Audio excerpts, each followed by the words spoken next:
বা যদি সেরকম চালাক চতুর মেয়ে হতো না, মানে যদি কলকাতা শহরে বড় হওয়া কোনো মেয়ে হতো, তাহলে আজ ভদ্রমিল ওর সঙ্গে যে আচরণ করেছে তার জন্য ওনার কপালে অশেষ দুঃখ লেখা ছিল। হ্যাঁ হ্যাঁ, থানা পুলিশ হয়ে যেত।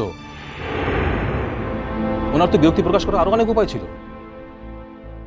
উনি তো মুখে বলতে পারতেন, বড়দের বলতে পারতেন যে আপনারা মেয়েকে এখান থেকে নিয়ে যান, আমাদের পারিবারিক ব্যাপারে ওর উপস্থিতির কোনো প্রয়োজন নেই। বাহার গায়ে হাত দিতে পারেন না? বাহার গায়ে হাত দেওয়ার কি রাইট আছে ওনার? আগের বারও তো মারধর করে বাড়ি থেকে তাড়িয়ে দিলেন। ওনার একটা জিনিস জেনে রাখা উচিত ছিল যে আজকে বাহার যেটা পজিশন, সেটা যদি ও ব্যবহার করতে জানতো তাহলে কিন্তু ভদ্রমহিলা খুব বিপদে পড়তেন। আমি এই ব্যাপারটা ছেড়ে দেবো না মা, তুমি দেখো আমি কিছুতেই ছাড়বো না এটা। ওরচি তো রিয়াক্ট করেইছে এবং আমি জানি ওরচি ব্যাপারটা এত সহজে ছাড়বে না, কিন্তু আমি যেহেতু ওখানে ছিলাম প্রেজেন্ট, পুরো ব্যাপারটা আমার চোখের সামনে ঘটেছে, আমিও ভদ্রমহিলাকে চার্জ করব। আমি জিজ্ঞেস করব উনি যে বাহার গায়ে হাত দিলেন ওনার অভিযোগটা কি, মানে অভিযোগের ভিত্তিটা কি, যা যা বললেন তার বেশ থাকতে হবে তো। ভেবেছিলাম বিকেলবেলা একবার যাবো, ইনফ্যাক্ট আমাদের যাওয়া উচিত। আফটার অল কমলিকার বাবার তো কোনো দোষ নেই, আর তাছাড়া এইসব সময় ওইসব কথা মনে রাখাও ঠিক না। কিন্তু এত সব ভেবেও নিজেকে মানসিকভাবে তৈরি করতে পারলাম না। বাহার গায়ে পাবলিক প্লেসে হাত দেওয়াটা আমি কিছুতেই মানতে পারছি না। পাবলিক প্লেস প্রাইভেট প্লেস বলে কোনো কথা হয় না। গায়ে হাত দেওয়ার মতো গঠিত কাজটা উনি কোথাওই করতে পারেন না। না যাওনি ঠিক আছে, কমলিকা অন্তত বুঝবে তো যে ওর মার এই অশুভতা সবাই মুখ বুঝে মেনে নেবে না। না না, কাল তবু আমি আপনাকে যাব।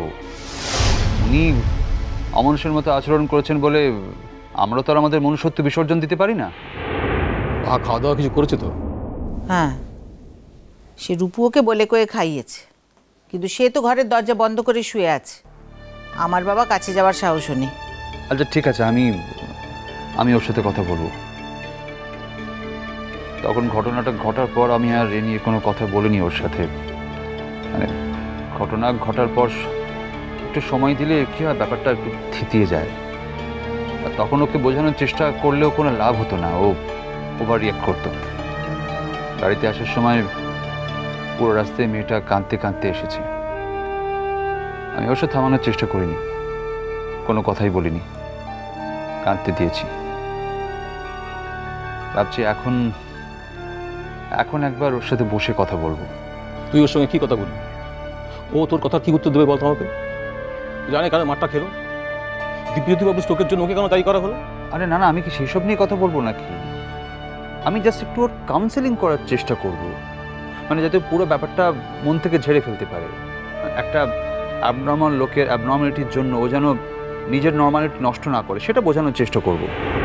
বাবু, তুই বাহাকে যাই বলিস না কেন, কমলিকার বাবা সুস্থ হয়ে উঠলে তুই কমলিকার মাকে একবার অবশ্যই জিজ্ঞেস করবি যে উনি এত বড় কাণ্ডটা করলেন কেন। পরিষ্কার জিজ্ঞেস করবি যে বাবার উপর এত রাগ কেন। যেসব বলে গেছে কমলিকা, তাতে ওদের উপর আমাদের রাগ হওয়া উচিত, তা না করে। ও দিদি ভাই বাহাকে তো কোথাও দেখছি না, ও কোথায় গেল? শুনলি জয়া, ছেলে মায়ের কাছে থাকলে বৌমার ঝুঁকি হবে। এই জীবনে আরো কি দেখতে হবে, শুনতে হবে ঠাকুর?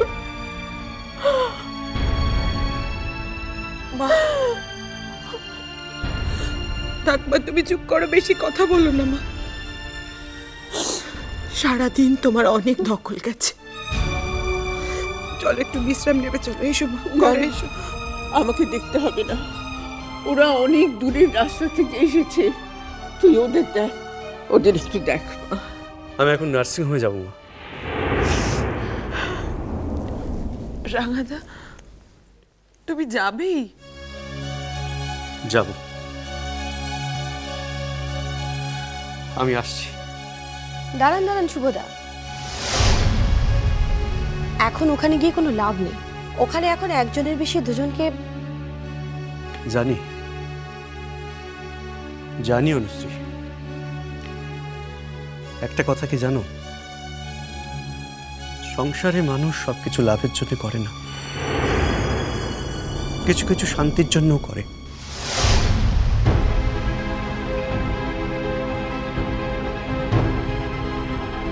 আমাকে যদি ওখানে ঢুকতে নাও দেয়, যদি নাই ঢুকতে দেয়, নিচে দাঁড়িয়ে থাকবো, নিচে।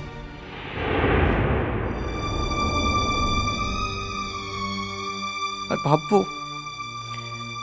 ওই ওই বাড়ির কোনো একটা ঘরে আমার ভাই আছে,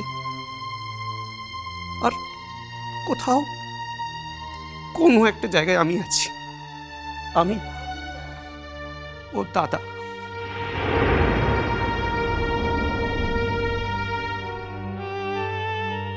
বলছিলাম কি, শুধু শুধু এরকম ইমোশনাল হয়ে তো কোনো লাভ নেই।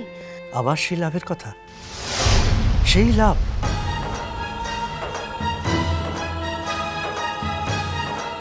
এই জায়গাটা বোধহয় তোমার সংসারের রাশের আওতার বাইরে। আসি অনুশ্রী।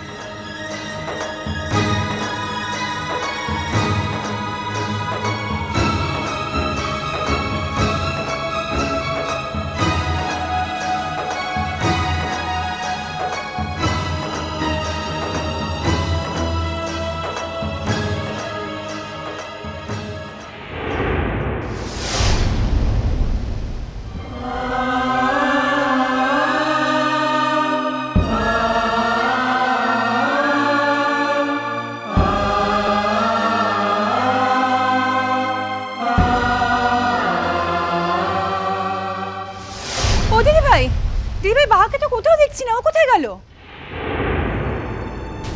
উমা, কোথাও দেখতে পাচ্ছি না মানে কি রে? ও তো রূপুর ঘরেই ছিল। আমি তো সন্ধ্যে দেখতে গিয়ে দেখলাম ঘরটা ভেতর থেকে বন্ধ রয়েছে, তাই জন্য ওখানে সন্ধ্যে দেখানো হলো না। এখন দরজা ভেজানো ছিল, আমি তো ভেতরে ঢুকলাম, কই দেখলাম না তো। সর্বনাশ করেছে, গেল কোথায় মেয়েটা? আবার কি রাগ করে পলাশমণি চলে গেল নাকি? একটা বার আমাদের সঙ্গে দেখা পর্যন্ত করে গেল না। কতক্ষণ আগে বেরিয়েছে তাও তো কিছু বুঝতে পারছি না, কি করি বলো তো এখন? আচ্ছা আমি কি একবার যাবো, গাড়িটা নিয়ে বেরোবো, বাস স্ট্যান্ডের দিকটা ঘুরে আসবো নাকি? চল তোর সঙ্গে আমি যাই। চল। হ্যাঁ চলো চলো। হ্যাঁ রে ছোটো, তুই সারা বাড়ি ভালো করে খুঁজে দেখেছিস তো? হ্যাঁ দিদি ভাই ভালো করে খুঁজে দেখেছি, ও তো আর লুকিয়ে থাকবে না। কি কাণ্ড! আজকে রূপু গেছে গানের ক্লাসে, ও থাকলে কোথাও যেতে পারতো না। আমি ঠিক এই ভয়টাই পাচ্ছিলাম। ওর থেকে জানাবি নাকি? না না, ও কাজের মধ্যে আছে মেজকেমনি, ওকে এখন ডিস্টার্ব করে কি লাভ? আচ্ছা বলো চলো আমরা আগে যাই, একবার দেখে আসি বাস স্ট্যান্ডের দিকটা। রাতের দিকে তারা বাস ছাড়ে শুনেছি পলাশবনি যাবার, যদি পেয়ে যাই। চলো ওয়েট করলাম। এই মেয়েটার না এই ভাল লাগে না, এই এখন মহা দোষ। তুই যাবি যা, ভালো কথা, আমাদের বলে যেতে ওর অসুবিধাটা কি হয় বলতো? ও দিদি ভাই, বাবা, ও দিদি ভাই, বাস স্ট্যান্ডে যদি খুঁজে না পাওয়া যায়?